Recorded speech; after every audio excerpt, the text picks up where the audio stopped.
49er faithful and fans of the Niner Station. We are back again. Thomas, Ryan, and Mark, thank you for tuning in. If you have not already, please like and subscribe to our YouTube channel, the Niner Station. We're also on Instagram if you care to give us a follow and pay attention to our reels.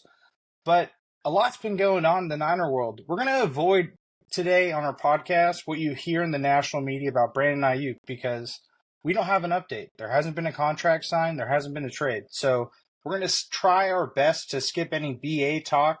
We'll speak of him only as BA today. But I really do want to focus on what's happened recently. So we're in preseason week 2. We just had a game against the Titans in week 1. A lot happened.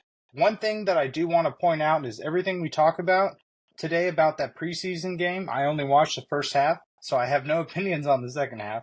And more importantly, what happened is the Titans opened with their starters, and we play with our second string. So with that, guys, it's great to see you again. Welcome back, Ryan and Mark. Lots been going on. How you guys doing? Been doing good, Tommy.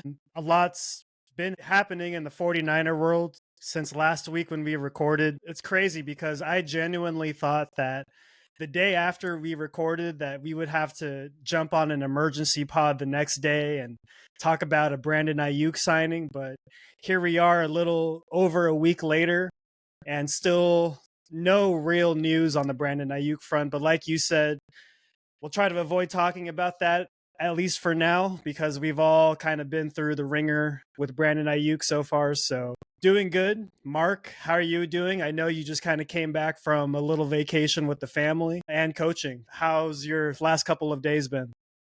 Yeah, I won't bring up that wide receiver that wears number 11 for the Niners as of right now. But good to see you guys, too. Yeah, had a day up in Tahoe on Tuesday with some family out from Indiana. It was a good day. Tahoe is always a good time. Getting up there, seeing the scenery, good weather, break from the heat.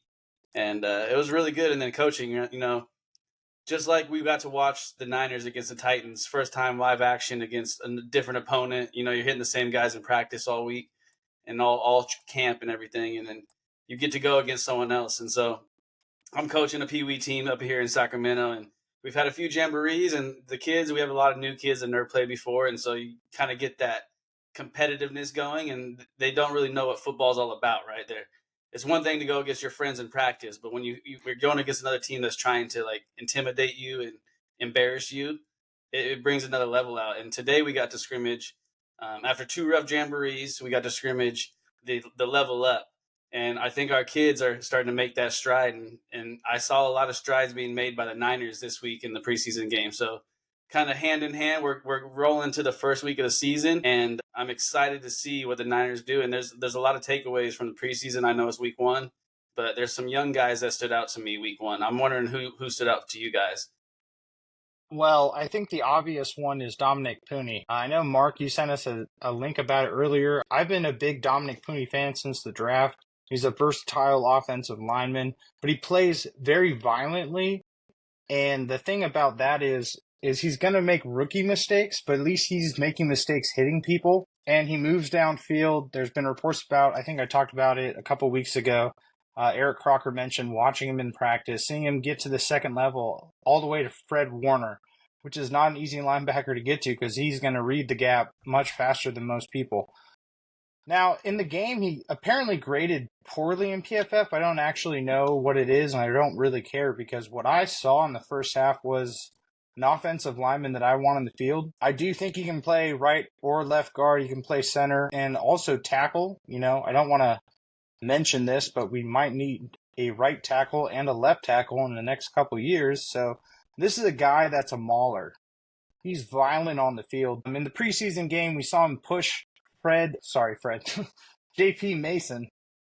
Mason, into the end zone on that touchdown from 5 or 6 yards out.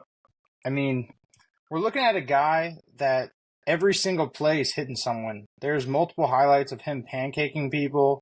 I mean, he's still a rookie, and this is his first ever NFL game. To see violent hits like that is very refreshing because we're about to lose Aaron Banks. We're not going to pay him the money he wants as a guard next year.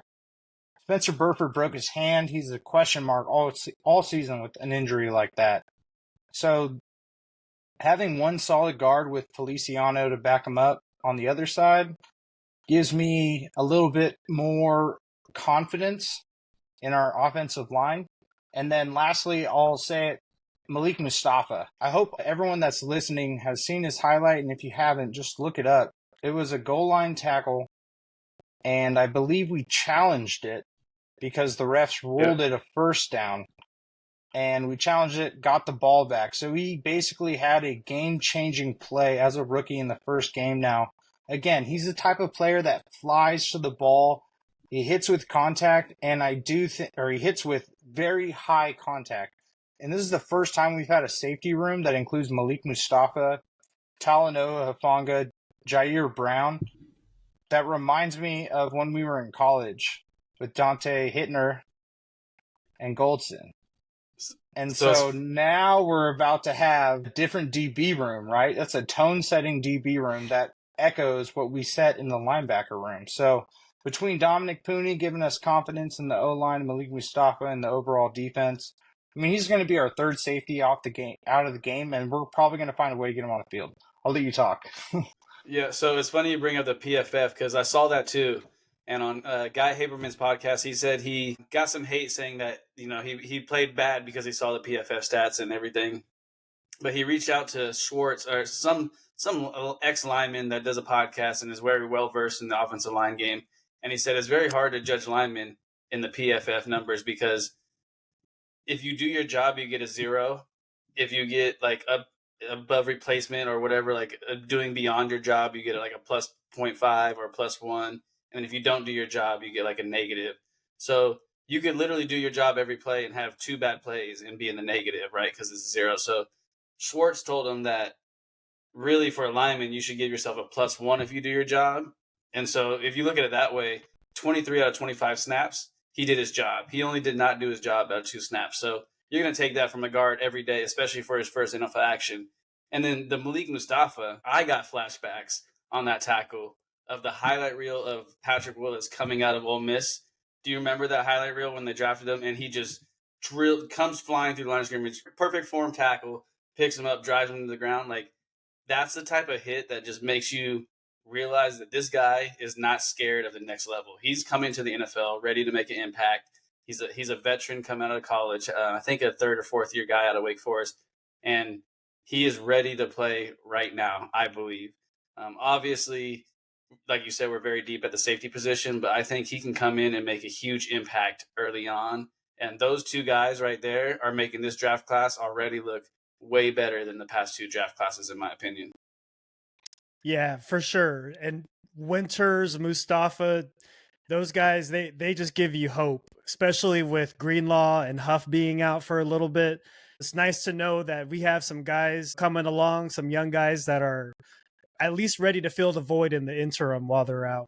But another thing that I was really trying to pay attention to was the running back situation in this first preseason game. But seeing Jordan Mason, it was so crazy. Just the power, the yards after contact. He looked really good out there. And he had the Pooni push to score that touchdown. We did see a lot of Corey Schrader. It was his first preseason game. He'll get a lot more opportunity these next couple of games. Hopefully he'll have a more bounce back game to really showcase what he can do on the field. That's something that I'm going to continue to monitor as the preseason games continue to roll on.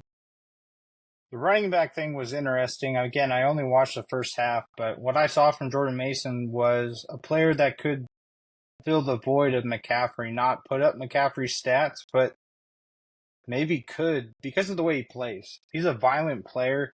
He's downhill, one cut, straight up the field. He's, 225, 220? He's a big guy. 225, 230-ish range in that. And he runs a 4.3, if I remember correctly, from his stats out of Georgia? No. Georgia Tech. Georgia Tech. And if you've been a fan of the Niner Station, you've heard me talk about Jordan Mason. Last year, he didn't get the trust of Bobby Turner, who gives... Mark, what were you talking about again? About the 8-page exams. Kyle Juszczyk today said every game on that game, like the week of the game, they get 8-page exams due Saturday night before the game.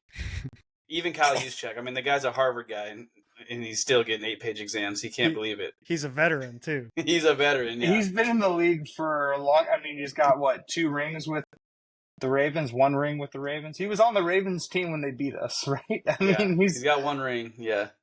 And what we're talking about is that kind of player is bringing up the fact that there's an exam. So the preparation didn't essentially get the thumbs up from Bobby Turner before, but this year with the jugs that we talked about last week or a couple weeks ago, I think Mark brought that up.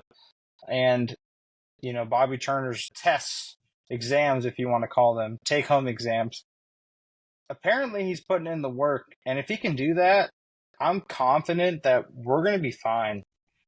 Even if CMC misses the first couple weeks, I mean, JP Mason is he's going to do exactly what he did. He was against the starters. Again, like I said at the start of the pod, Tennessee started most of their first string on offense and defense while we were playing our second string for the most part. Maybe some players that will eventually start, but in a general consensus, we played probably 90% second string players.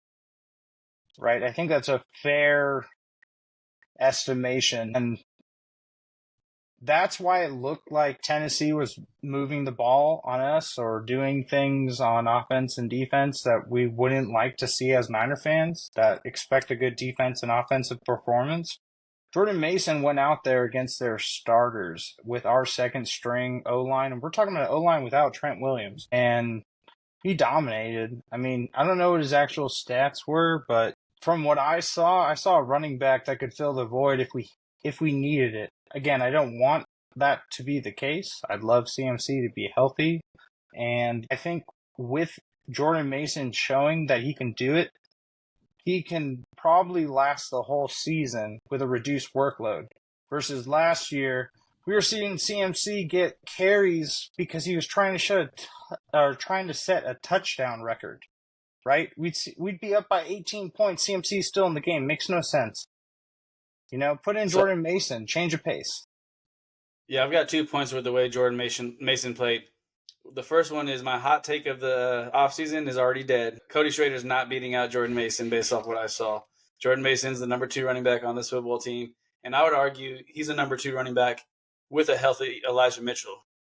I think he brings more to the offense, more power, just a different kind of change of pace from McCaffrey.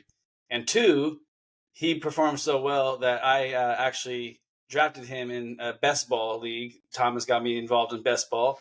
I'm now 2.5 weeks into a long draft, but I did snag him in the 17th round or 16th round because I believe in the fact that he's going to get a lot more touches this year. And if McCaffrey does miss a game or 2, he's going to have some big weeks. So Jordan Mason was a stud.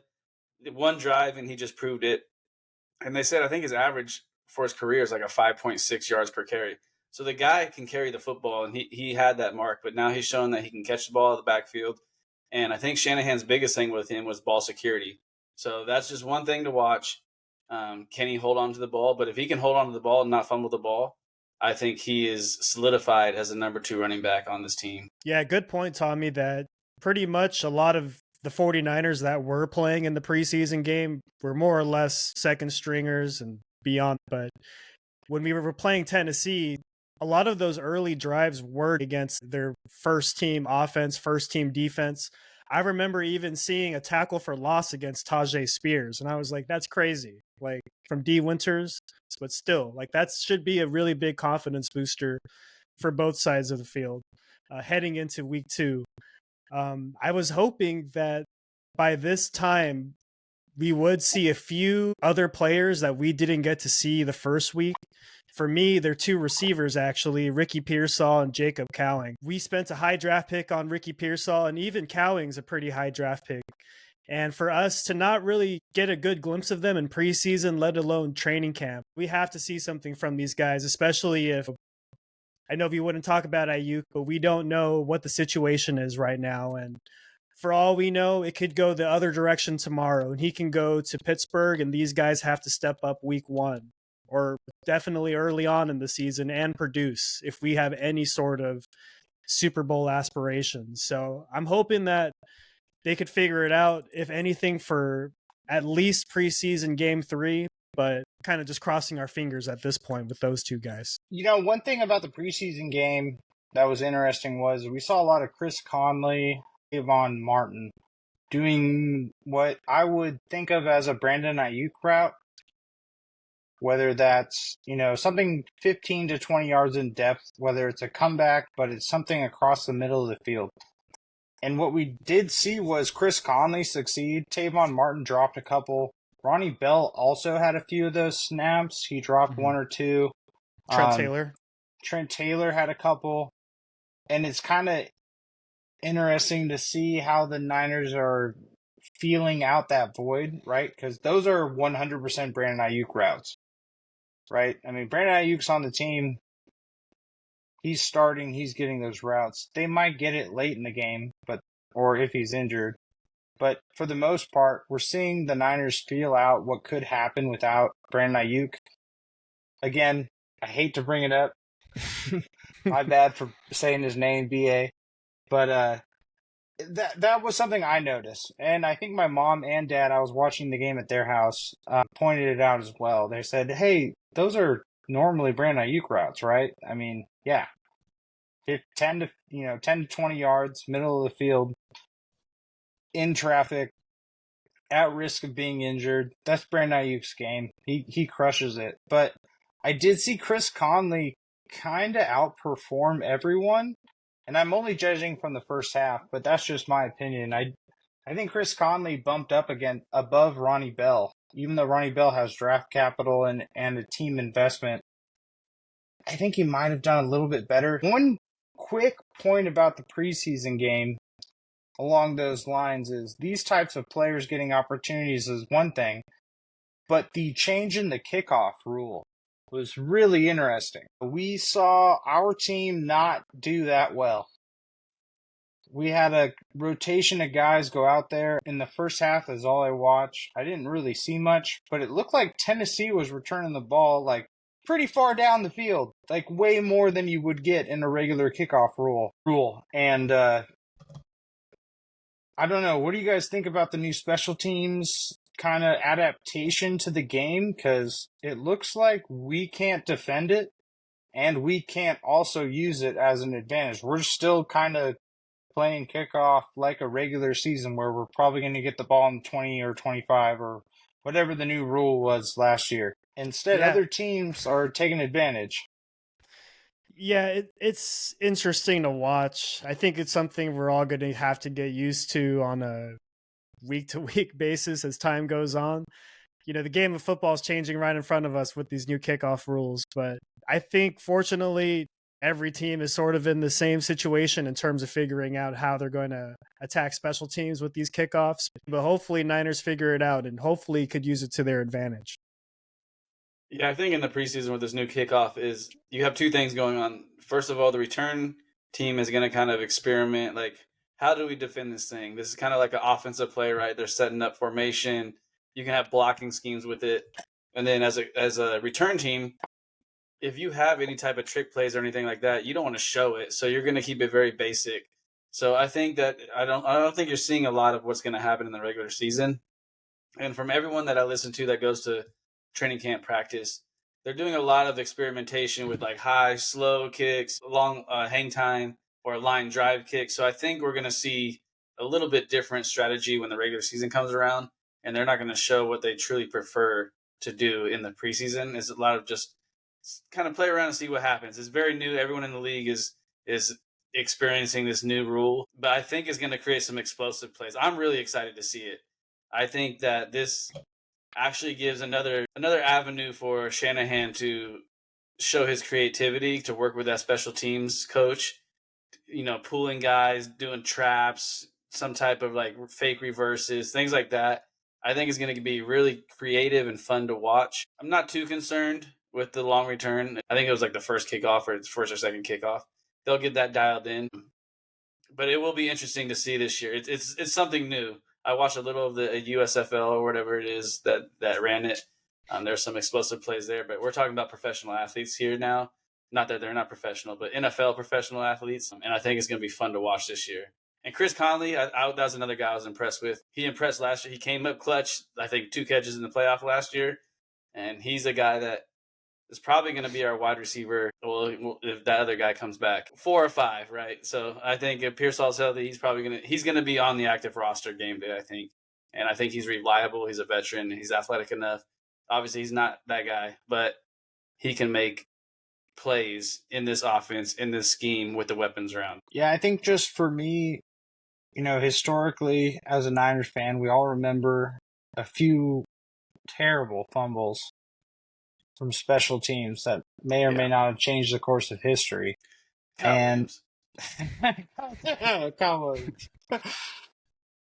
And I think that we're not putting as much attention on it as other teams, because I think Kyle Shanahan is still egotistic about his offensive play, and he's like, it's fine if I start at the 25 or the 35. It doesn't matter if I start on, our opponent's 40. But I just saw the Titans capitalize against us, and I do think maybe there was a difference. Maybe that was the Titans' first string kickoff, kick return.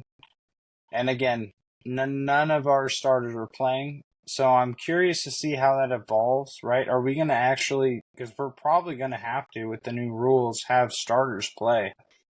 Kind of like high school football, where if you're a starter, you're probably playing every special team if your team wants to win. And we're just not, I don't have confidence in the 49ers' ability to capitalize on the new rule, unless they put Debo back there. However, then we're talking about Debo getting tackled in a kickoff. Early in the season, that's an injury risk, but he's also at injury every play he gets the ball. So, I don't know. I just wanted to bring it up on the podcast that it's one thing I did notice in the first half, that it looked like the Titans capitalized on the new rule, and we kind of just played it the same way. And you're right. We don't want to show what we would probably do in a game. Again, we're using our second and third string players. But as a 40, I'd feel more confident moving into the season if we could just show that we could return the ball across the 50 one time. Might happen this week. We're playing the Saints, I think.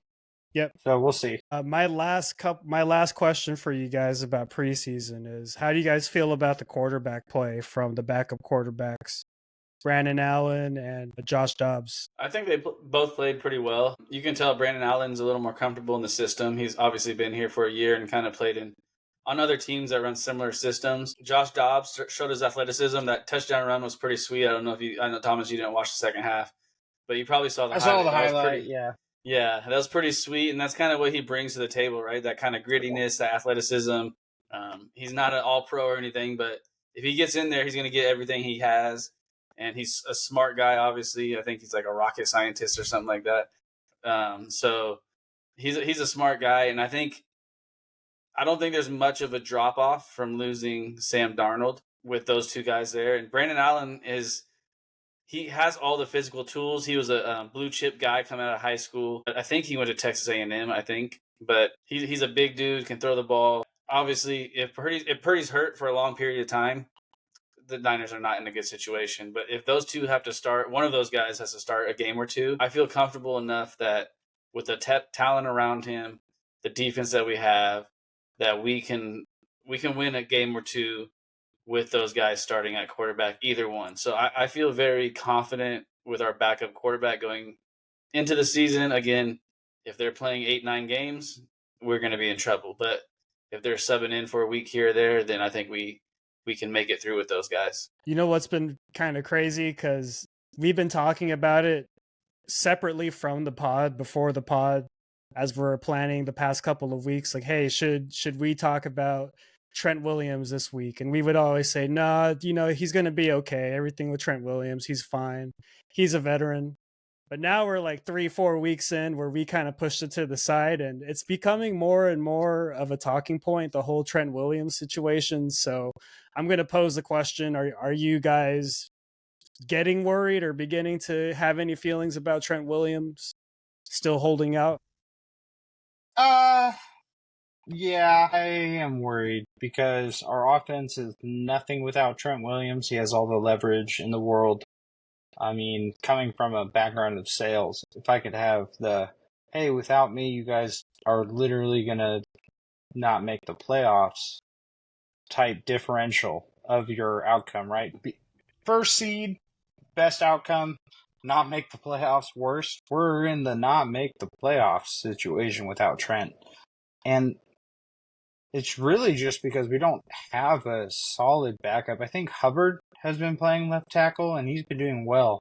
Yeah, But I if think it's we Jalen Moore is technically his backup. and Jalen Moore, Hubbard and Moore.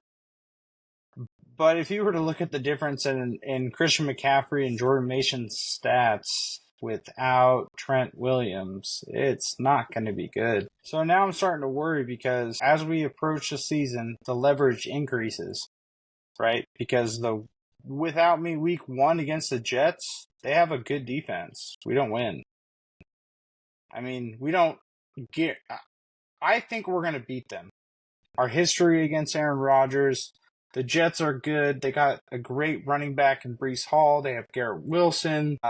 Aaron Rodgers is apparently, according to training camp news, I hear this all the time from my dad, who's a huge Jets fan, is that he's looking good, healthy as ever, and blah, blah, blah, blah. But without Trent, we don't move the ball. And I think that's what it comes down to. And because Christian McCaffrey got his deal done fast and before his wedding in June, like he said, hey, I want money. He got it done in like a week and a half, maybe. Trent Williams has said, I want money like a month ago.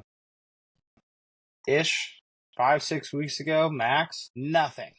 All we hear about is Brandon Aiyuk, Brandon Aiyuk, Brandon Aiyuk. Again, sorry to bring up BA's name, receiver that who shall not be named. But, yeah, I think without Trent, we're not looking good week 1. We start out 0-2. We're hurting the whole team on our Super Bowl run. Those are wins that we have to get. You can't start 2-6. I know we've made it to the playoffs before doing that, but... Not with this schedule. Yeah, not with this schedule. We have there was a stat on our rest day differential. We have the worst rest day differential in the NFL, meaning that the teams we play are either coming off bye or a long week because they played Thursday like 2 times more often than any other team. Like I think it's like us and then like the Ravens. I can't remember what it is, but the differential between us and second place is a lot. And so we're looking at no rest, no time for our team to be healthy for games. And as a Niner fan, you know that the injury curse happens. We've already seen Kalia Davis go out. It's one player we didn't talk about. Kalia Davis on the defensive line looked like he could split a double team in the first half. He was doing a lot. It reminded me of DJ Jones. And here we are, 3 weeks away from game 1. And we don't have a starting left tackle. So, yeah, Ryan, I'm worried. I'm not too worried. Speaking of rest, I think Trent Williams is like, look, dude, I'm 36 years old. I'm not trying to come to training camp. I've done this 15 years. I'm working out. I'll be in shape. I'll show up 2 weeks before the season. I know the offense. I'll be ready to go. I think that's kind of what it is. And Shanahan and Lynch are like, okay, you're going to get your guaranteed money, obviously, because they know. I mean, Lynch and Shanahan aren't stupid. The Niners are not a Super Bowl contender without Trent Williams. They are a Super Bowl contender without that guy that wears 11. They're not a Super Bowl contender with Trent Williams. So he will be back on the team. I think it's just like he just wants to take some time off. He does not want to be out there in training camp, overworking, save his body. And the past few years, he's kind of missed a few games, right? So maybe he's thinking, I'm just going to kind of ease into it. I don't need to be out there pushing myself against these guys early on when it doesn't count. So I'm not too concerned about it. I think if we get to, the week of preseason, like halfway through preseason week 3, and he's still not signed, then maybe that would be a little concerning to me. But I think today was the official end of training camp. So I want to be shocked if he gets signed. I want to be shocked if Sunday during the game they announce, Trent Williams is signed with the Niners. He turned his money into guaranteed money, boosted it up a little bit to make him, top 3 paid tackle. And I am not concerned about it. But I agree, Thomas, if he's not on the team, we are no longer a Super Bowl contender because we have big issues at left tackle and right tackle. So Brock Purdy's going to be running for his life, and that might affect him getting paid because he could possibly get hurt if Trent Williams is not playing left tackle. Lastly, I just want to add, Our boy Brandon Allen played in the SEC. Guess which college? I thought Texas A&M. Is it not Texas A&M? They were No? in the SEC at the time. Where'd he play? Brandon. Arkansas. Jerry Jones guy. No, but I had two. Last point on Allen is I thought he was a pretty solid quarterback option. I mean, again, he's playing with second stringers. If he was out there with George Kittle and Debo and Christian McCaffrey, the game might have looked a lot different because he knew what he was doing. At a bare minimum, that's significantly better than last year, where it was Trey Lance, Sam Darnold battle for the backup. You know, I mean, I'm totally okay with Brandon Allen playing a game if Brock Purdy gets injured, but I'd rather Brock Purdy not get injured, play all 18 games, and that is going to 100% be due to Trent Williams at left tackle. So, yeah, I am worried. Mark's not, I'm worried. And is why Mark's not worried. Yeah, I'm not worried. What's his other option? Not playing? And I mean, maybe he's like, okay, I'll retire if I don't get paid. I mean, that's his only. They're not going to trade him. Like he's 3 years. He has 3 years. Yeah. He has Sounds like 3 a years BA left on his contract. situation. No, it doesn't, because he has 3 years left on his contract, and he's like very highly paid. So I don't think it's just a guaranteed money thing, and so they can wiggle that around, and they'll probably actually, if they do sign him, figure out a way to make it like less of a cap hit. Yeah, I'm not worried about it. People always talk about how like, oh, he's just racking up a lot of fines each day that he's not showing up. But I heard that you can just like add in the fines in the new deal he's about to get, or the new package. So all's well for him. So I do have a personal question for you too. I do have a fantasy draft this upcoming Sunday. So by the time we record next, unless we do an emergency pod for he who won't be named, number 11, I may not get to ask you. So I'm going to ask you right now. I actually, for the first time ever, have the 101 pick in a 12-man league. And you know, CMC is kind of the perennial 101, but he has a little, not even injury, just is kind of dealing with some calf issues right now. Do you say confidently CMC all the way at 101? I'm going to defer to Mark first. Yeah. Yeah, I was going to say.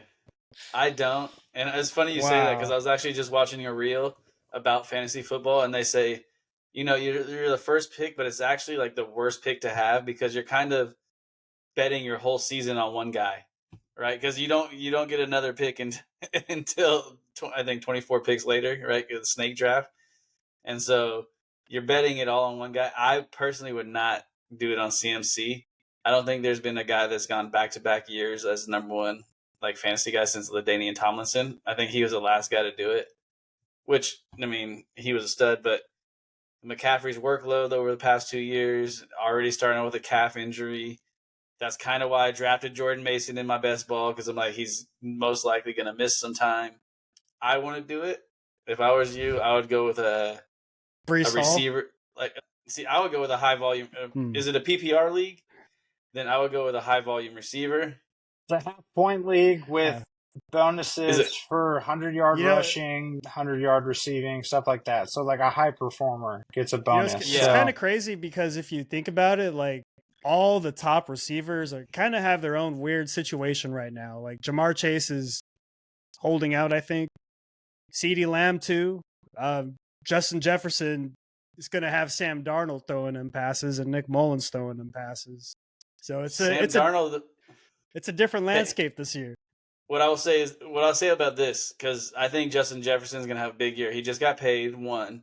Sam Darnold can sling it. Sam Darnold throwing interceptions actually helps you out, because that means they have to score more points. Him throwing interceptions doesn't take points away from Justin Jefferson, right? So they're going to be having to throw the ball to score a lot of points. They don't have like a really solidified number one running back threat. And Jordan Addison's already dealing with injuries, that he's kind of in the doghouse because the guy got a DUI a week after his teammate died from a DUI. So I think Justin Jefferson's going to have a big year. Personally, that'd be the route I go, because I think Darnold can throw it. Like, that's never been an issue.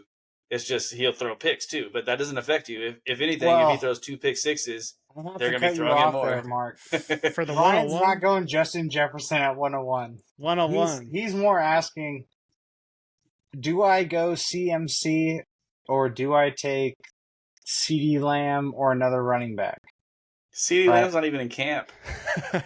And that's where my advice tough. is going to turn is, depending on what the news is between now and Sunday night when we draft. Ryan drafts pick 101. I draft pick 104. My strategy changes quite a bit, but I will give you my honest answer as your best friend and best man. So I will tell you that I probably would not take CMC 101. But if I did take CMC, I wouldn't be mad because there's a security blanket you could do later. But You're saying you wouldn't be mad if he falls to 4. if he falls to 4, I'm taking him. Well, yeah, I just don't think he falls to 4. I don't remember who's 2 and 3 is in our league, but if either of them are Niner fans, I don't think he falls to 4. But you're in an awkward situation again, just like Mark said, it's almost a blessing and a curse. First pick means you're betting your entire season on one player because no one has repeated number 1 overall, and you're drafting a player 1 overall, and they're not going to recoup your draft value. However, I am a person, because I play a lot of best ball, that doesn't really give a fuck about regular season draft value. I care about overall points. I think CMC in a season, if he misses 4 weeks, he still puts up, 13 weeks, takes you into playoffs. I mean, he misses the beginning of the season, and you can figure out how to draft right around that and fill the void. Well, and then now you're adding CMC later in the season. Now your team is getting, 6 to 25 more points per game from one of your running back slots. So that's the CMC curse right there, right? He's also got the Madden curse going on. There's a lot of shit there. But, Yeah. I mean, your other options aren't that great. None of them are super dependable. I do see the idea of going for a different running back between Bijan and Brees as a safe definitely play. not Bijan. So Do you not don't like draft Bijan 1-1. because of Al-Jair? No. Yeah. He's not going to have it. I see Braylon Allen behind Brees Hall almost as big of a risk. People just haven't And seen I it wouldn't yet. take Brees Hall either. I would take Justin Jefferson. I'm just saying, 2 years ago, You're going to believe in Justin Jefferson at 101 without a quarterback. All I'm saying is 2 years ago, in the fantasy league that we're all in, I drafted Tyreek Hill in the first round, and he carried me to a championship. I would take CD or Tyreek over. I was considering Tyreek too. Tyreek wouldn't be mad. I would 30 be years mad old, if you take Tyreek. He scares me because of his age. He scares me because of, the age and the fact that he's been healthy for so many years in a row without multiple week absences. I think he's missed 1 or 2 games over the last 3 years. And that makes you worry because he's not exactly young and he's small. And if he gets hit hard, eventually it's going to happen. And he's a quick twitch guy. Like, if he gets a hamstring, it's... Hamstring, high ankle strain. It's over. Calf, he's no longer valued, but Christian McCaffrey already has a calf. So, already has a calf injury. So, Ryan, I would say 50-50. Don't take Justin Jefferson like Marcus suggests. Our league We'll mark the tape. This time next year, we'll look back and say... Mark the tape. Highest fantasy football scorer this year, Justin Jefferson. No, this league would eat Ryan alive if he took Justin Jefferson 1 overall. I want to know who you would recommend then. I'm just curious. Yeah, who'd you recommend? Final thought. If you're not taking CMC, I'm going to say Tyreek. Or you could take CMC, but not CMC, Tyreek. But if CMC falls to me at 4, I know exactly where I'm going at 4. I have a plan already, so I'm okay. But drafting Sunday... Where are we at? Sunday will be right after week 2 of preseason. There's 3 weeks of preseason. Pretty early draft. We have a couple players out of country, so for whatever reason, the vote consensus vote was, let's draft in week 2 of preseason. And I was like, fuck me. Yeah, Because how mad are you going to be if someone like, injury? All I know is it in happens this every league, year.